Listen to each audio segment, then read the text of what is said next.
So when you have ongoing health issues for decades and you are researching and looking into all sorts of different things, trying to work out what's going on with your body, it's easy to feel like a total hypochondriac. That's been me a lot of times over the years. Today I'm going to talk about lipedema, pyroluria, and the MTHFR gene mutation.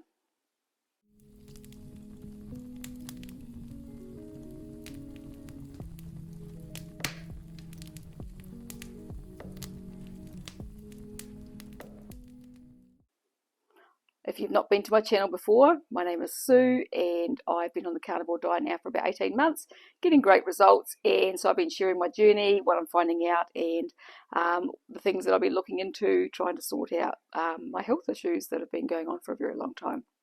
So today I'm going to start off talking about lipedema. I had not heard of lipedema until around the time that I started on the carnivore diet. So about 18 months ago, just before I think I started on carnivore. So what happened was I bought some fascia blasters, and they're tools for, a lot of women use them for body contouring, but they're also great for relieving pain and injury and that sort of thing. They help to undo fascial adhesions, and so I've actually got a set that I use with clients, and I've got a set in the bathroom that I use myself. The whole body contouring thing for me just seems like all too much hard work. But if I've got some pain, or if something gets a bit upset after doing some exercise, then I'll use the fascia blasters to help to loosen that off. And they work really well. Between them and my carnivore diet, I have resolved all the pain that I had going on in my shoulders for quite a few years. And I'd had a lot of work done on them, but nobody could seem to make a whole lot of headway with them.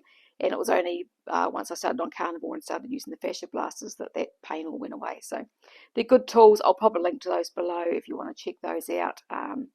Now, let's get back to lipedema. So that was where I first came across it. So I joined a group, a women's group, to do with fascia blasters, and there were women in there who were using them who had lipedema, and they were putting up photographs of their results. Now, because it wasn't something that I'd come across before, as I do, I went having a little bit of a look to see what this was, because I'd heard of lymphedema, but not lipedema.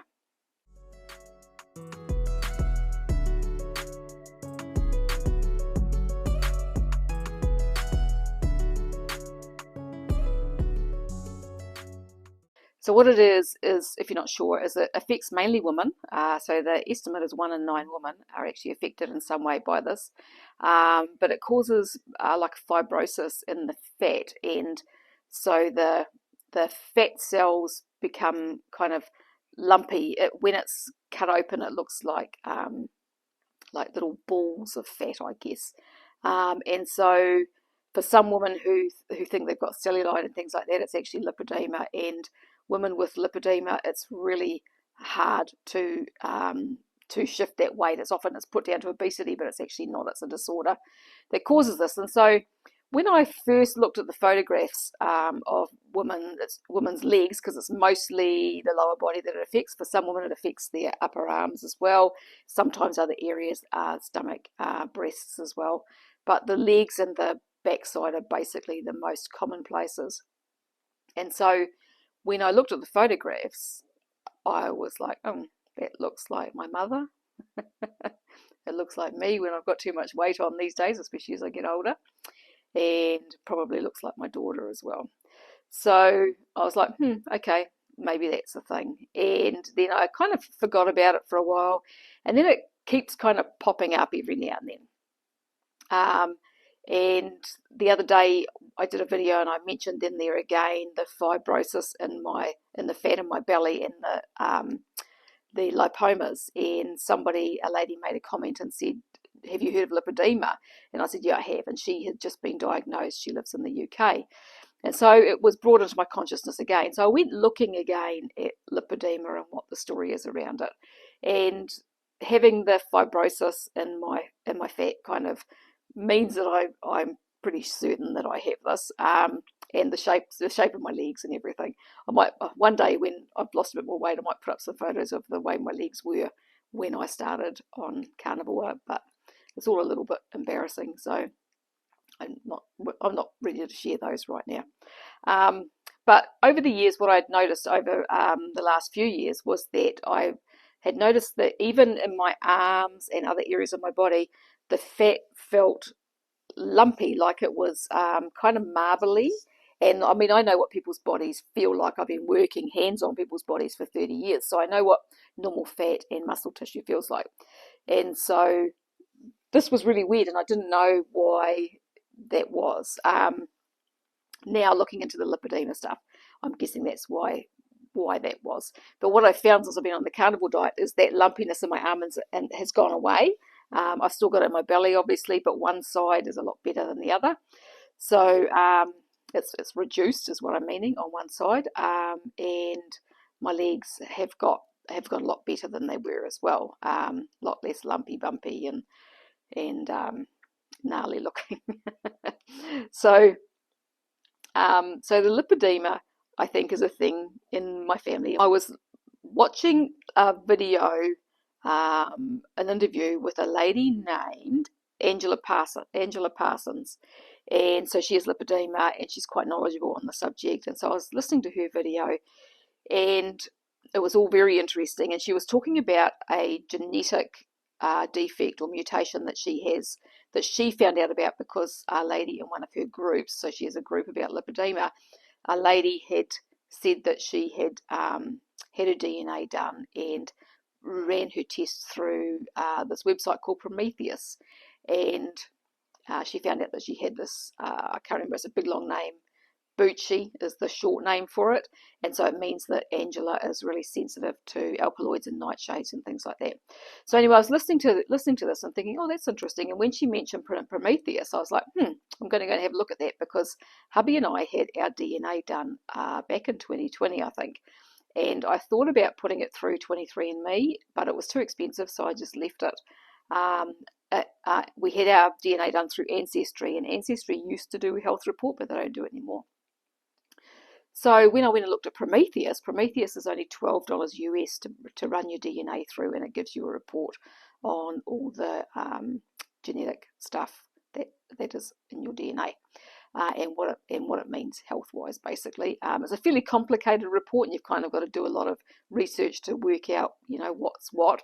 But yeah, I ran mine through, and it was quite interesting. And then the next day I put hubby's through as well.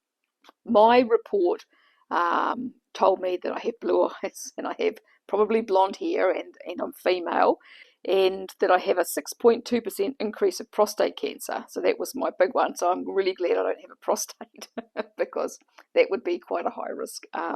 So that doesn't actually affect me. But it told me that I have a moderate risk for obesity. That was a fairly high up there one. So surprise, surprise. And it told me I have a greater than 3 times risk of schizophrenia. Which kind of doesn't really surprise me, and I'll talk about that shortly. So it also told me that I am a carrier for a few genetic mutations, none of which thankfully affect me or my family, as far as I'm aware anyway. One of those was hemochromatosis, and I also have a higher risk of the ER plus breast cancer, which is a hormone-dependent, estrogen-dependent breast cancer. So that was all fine. Then I saw that I have a gene that gives me, I'm just going to read this, I think, a risk of significantly decreased T3, T4 thyroid conversion that may worsen bone loss and have brain effects. And so it can affect the way your body uses T3 and T4 and makes them basically not able to be used properly. And there's an issue with selenium in there around that. So that made me think, I was diagnosed with, ended up with Graves' disease 12 years ago. And when that happened, I had been taking iodine for about 18 months, I think. And the conclusion that I came to was that the iodine, that I may have had like autoimmune thyroid disease, and the iodine has caused that to swing the other way. So going from low, because I used to have a lot of low thyroid symptoms, even though my TSH test came up in the normal range. My body temperature, my basal temperature was always low. basal temperature, I'll just explain, is where you take your temperature first thing in the morning when you wake up, before you get out of bed, and do that every morning. And if you're consistently low, there's something going on with your thyroid. And then, yeah, all of a sudden, I had an overactive thyroid, and that was after taking iodine for 18 months. And so I think that what happened, the conclusion I came to, was that I should have been taking selenium at the same time. I didn't realize that I had this genetic thing, obviously. And so I'm wondering if that made it more of an issue, probably. So I came across a study also that showed that this was a study on rats, but it showed that when they gave iodine to rats that were deficient in selenium, it actually caused necrosis and then fibrosis of the thyroid. So I'm wondering if that was a thing as well, because if I am low in selenium, because New Zealand soils I know are low in selenium, and Australian too, I believe. So I was in Australia then, and so I'm kind of wondering if that was why my body reacted the way that it did to the iodine. And then since then, if I try and take iodine regularly, what I've noticed is that I start getting some thyroid symptoms again. So that might be why. So I'm kind of wondering if I should be supplementing with selenium. And the other thing I found too was that I found another study that says that selenium deficiency is common in patients with lipedema and lymphedema. So there we go. So, I mean, I've had problems with my feet swelling since I was 15 when I first started work. And the things that would make them swell were caffeine was a big one. Alcohol over the years, but caffeine was the biggie that started when I was 15. I eventually realised that that's what that was. I remember coming home from work one day, not long after I started work, and I could feel my feet felt funny, and I looked down and they were swollen like old ladies' feet, and I was 15 years old. And my mum took me to the doctors because it kept happening, and he gave me water tablets like they give old people, and didn't even question why this might be happening to a 15-year-old. So how does that even work? You know, when I think back to that, I think, what was that doctor thinking? You know, how many 15-year-olds have edema that just keeps happening? I don't know. I haven't come across too many. So anyway, so the next thing that I want to put together here is that I was diagnosed, I've mentioned this in a couple of videos in the past, I was diagnosed with something called pyroluria when I was 50, so that's just about 10 years ago. And pyroluria, what it is it's a disorder that can be genetic, or it can be brought on by stress. And what happens is that the spleen, when it's processing red blood cells, creates a byproduct called cryptopyrrole, and normally that just passes out through the urine. As far as mainstream concerned, there is no use for it. It doesn't do anything, but it's just something that's created. Now it binds vitamin B6 and zinc and takes that out through the urine. In someone who doesn't have pyroluria, that's not a problem because the amounts aren't too high, but in someone who has pyroluria, more and more of these pyrroles are created, and so it takes out more and more zinc and B6, creating deficiencies in those two nutrients. And of course, B6 is used by the brain, and deficiencies can cause depression and anxiety and that sort of thing. And zinc is used by every system of the body, so you know, your endocrine system, everything uses zinc. And so if you've got a deficiency in that, it can potentially affect anywhere in the body. When I was diagnosed with that, it explained a lot of things for me that had been going on, you know, since I was young. And I'm pretty certain that it's a genetic form of pyroluria. This all kicked in after I'd had a really stressful year a couple of years prior, that everything kind of got worse and got me to the point where I went to someone for help. But I'm pretty sure it's genetic because I see in my family that there's others with the same issues, or similar issues, especially in amongst my nieces and nephews. And I had wondered whether because I was putting everything down to thyroid, and I had wondered whether there was some thyroid thing that was being passed down through our family that was affecting these kids and teenagers. Doesn't seem to affect my kids, but a few of my nieces and one nephew in particular are quite affected by these similar kind of things. So when I found out it was a Pyroluria, I thought that makes sense with what's going on with them as well.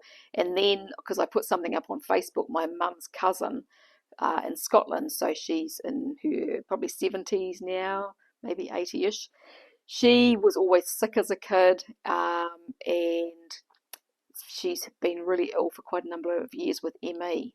And so when she saw my post about the Pyroluria and she started looking into it, she managed eventually to get herself to a doctor who knew about it. She doesn't leave the house very often, and so it took her a while to be able to be well enough to go and get tested.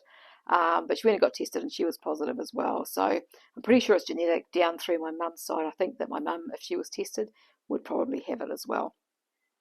So, so the Pyroluria commonly causes anxiety and depression. It's associated with schizophrenia, so that's what I was saying before with the other gene, where there's the 3 times risk of schizophrenia. Thankfully, I don't have that, though some people might think otherwise, but I don't have that. But the anxiety and depression, and then there's a whole bunch of physical kind of symptoms that come with Pyroluria as well, which I've experienced a lot of those as well throughout my life. So when I was diagnosed with Pyroluria, then I started coming across information as I was doing my research about the MTHFR gene mutation. And so I looked into that a fair bit then, and then a couple of times over the years since, but not for a while now. And I kind of figured that I probably had it, but I didn't have any confirmation of that. Pyroluria and the MTHFR gene mutation kind of go together like bacon and eggs, but not always. So I wasn't sure whether it was a thing, but I kind of thought that it might be, because it's always seemed like my body has problems detoxing things, and yes, just some of the symptoms that go along with MTHFR I kind of had as well. So I just wasn't sure, But then when I ran my DNA through Prometheus the other day, bingo, MTHFR gene mutation. So what it actually says is, I'll read it out and then I'll tell you what the MTHFR gene mutation is. So in Prometheus, it confirmed that I have it, and the first gene that came up with that is GS193, and it says MTHFR polymorphisms affecting homocysteine. You have a combination of 2 SNP variations in MTHFR which influence homocysteine levels. This is found in around 20% of people.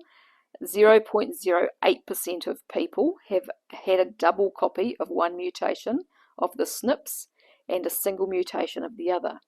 GS193 indicates double mutations in both SNPs, and people with this are believed to be critically impacted, although some people aren't, but most people are.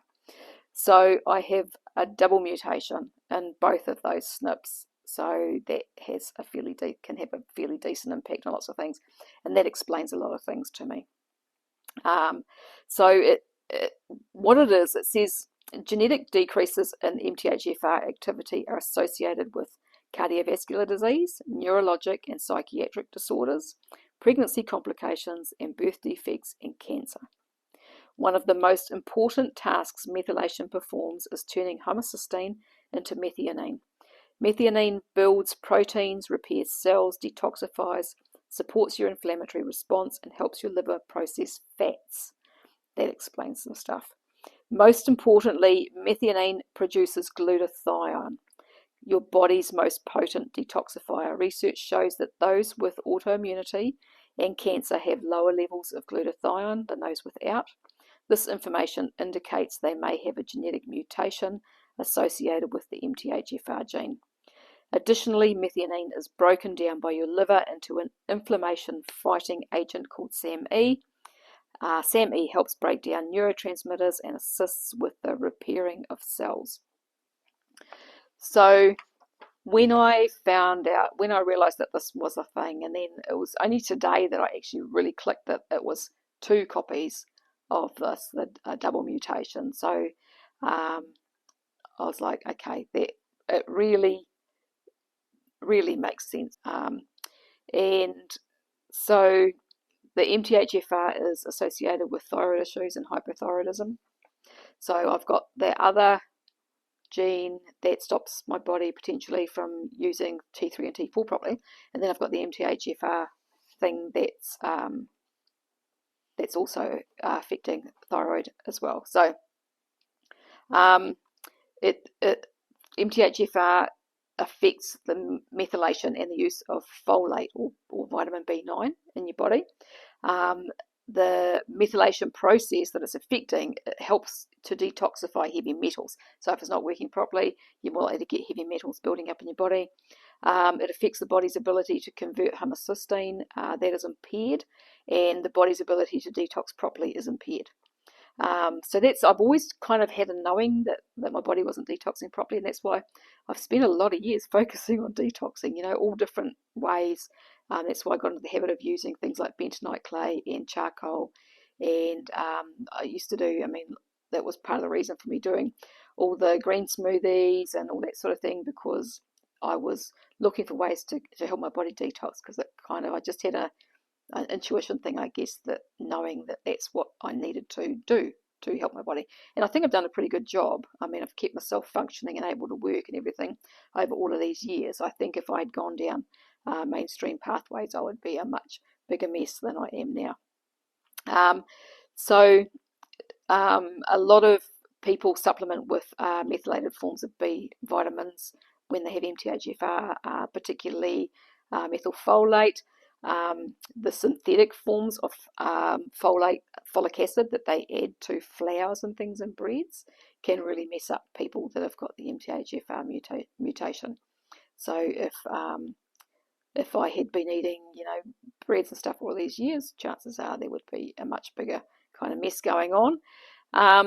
And so to get enough folate into my diet, that's something that I'm going to have to focus on. I may end up taking a supplement and see what sort of difference that makes. I'm kind of loath to take too many supplements, but it's kind of looking like I have to possibly go down that route at least for a while, and just see what difference it makes. I'm about to start taking vitamin D. I don't know if I said I ordered some, and I checked all the ingredients on the label and it was fine. And then when I got it, it had vegetable oil in it. And because I took it for a couple of days and I wasn't feeling great, and I looked at the label and I was like, oh my God, I think it had sunflower oil or something in there.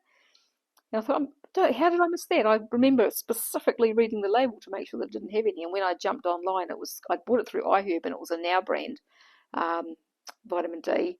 And when I checked on their website, they had the Now vitamin D in different strengths in that. And one of them had the sunflower oil on it, and the other one didn't. And I bought the one that didn't, but when I got it, it did. So obviously the labeling on the website was wrong. So I actually messaged them and asked for a refund, and they gave me a refund straight up without any real question. So that was really good of them. I was quite happy with that. I like iHerb because they have plenty of variety of supplements and stuff, and you can kind of pick and choose. Here in New Zealand, we're kind of limited sometimes with what we can get. So vitamin D, and then taking methylfolate. It's not something that I've really tried before as a supplement, so I'm thinking about taking that and some selenium.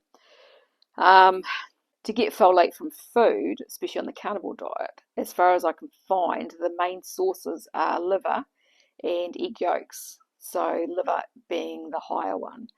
So I'm kind of picking that my intuition was right in getting liver supplements and taking those. So I might have to be a little bit more mindful about taking those more often. I don't want to take them every day, but maybe a couple of times a week, just to help get a bit more folate in, and gives me an excuse to eat lots of those yummy eggs. And then the other things that I'm including in my diet at the moment are actually pretty good as far as the folate goes as well. So that's sauerkraut. Even yogurt's not high, but when you turn milk into yogurt, it increases the folate levels. So the bacterias are actually creating more folate in the dairy product, and so I'm picking that will probably happen in my body as well, because it's our microbiome that create a lot of these B vitamins and things, or they can do. So I'm picking that's what I'm doing with the SIBO yogurt and the kefir and everything else is all going to help in the sauerkraut. The other thing is berries. So some berries are fairly high because I've been having blueberries, but blueberries aren't very high at all. But boysenberries, strawberries, and blackberries have a decent whack of folate in them. So I do have some boysenberries sometimes and some strawberries sometimes. So I might try and focus more on them perhaps, and rather than the blueberries. If I'm gonna keep eating those, which I am at the moment, but we'll see. So people with MTHFR mutations need to avoid foods that contain synthetic forms of folate, because what happens if you're taking the synthetic form is your body can't use it, and then it builds up in your body and it can contribute to cancers and things like that, which sounds like a whole bunch of fun, not. And also many common medications as well. It was interesting looking at the medications that the MTHFR gene mutation has an impact with, and it was things like the contraceptive pill and antacids and different things. I don't take any pharmaceuticals, so that's not a big deal for me, but I have in the past. So I remember when I was on the pill for just a little while when I was young, not long, maybe a year at the most, and it did have an impact on my health, I remember. So I've always been quite glad I wasn't on it for very long. Now I'm extra glad. So what else? Oh, the other thing, the other MTHFR gene, so this is RS1801133, may increase lipedema risk. So surprise. So it all kind of ties in together. I have a feeling that a lot of the time all of these things are very, very connected. So the people with the messed up genes are more likely to have all of these sorts of things. I've always joked about getting dodgy genes from mum's side of the family, and I think that's where all of this, most of it comes from. Obviously there's bits from dad's side, but dad's genetics are pretty good, whereas mum's tend to be a little bit on the dodgy side. So the other thing something that surprised me when I was looking at these things in Prometheus, when I put hubbies through, is he has exactly the same MTHFR gene mutation as me, which means that our son probably has it.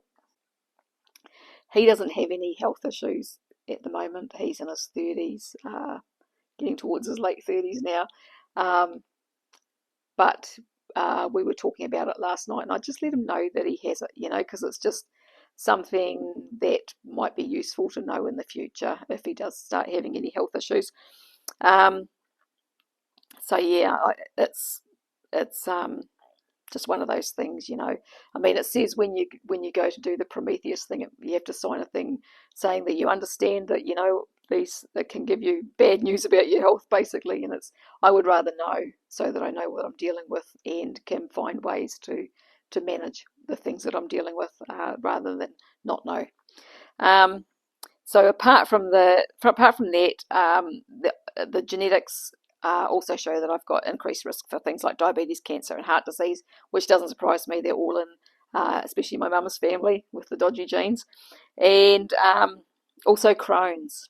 So Crohn's disease. There was some other bowel stuff as well, but the Crohn's came up quite high, and I kind of figured that if I had ever gone and got checked out, that I would have some kind of diagnosis for what was going on in my bowel. I've suspected that it could be Crohn's, because that's another thing in the genetic thing, is quite high predisposition to autoimmune diseases,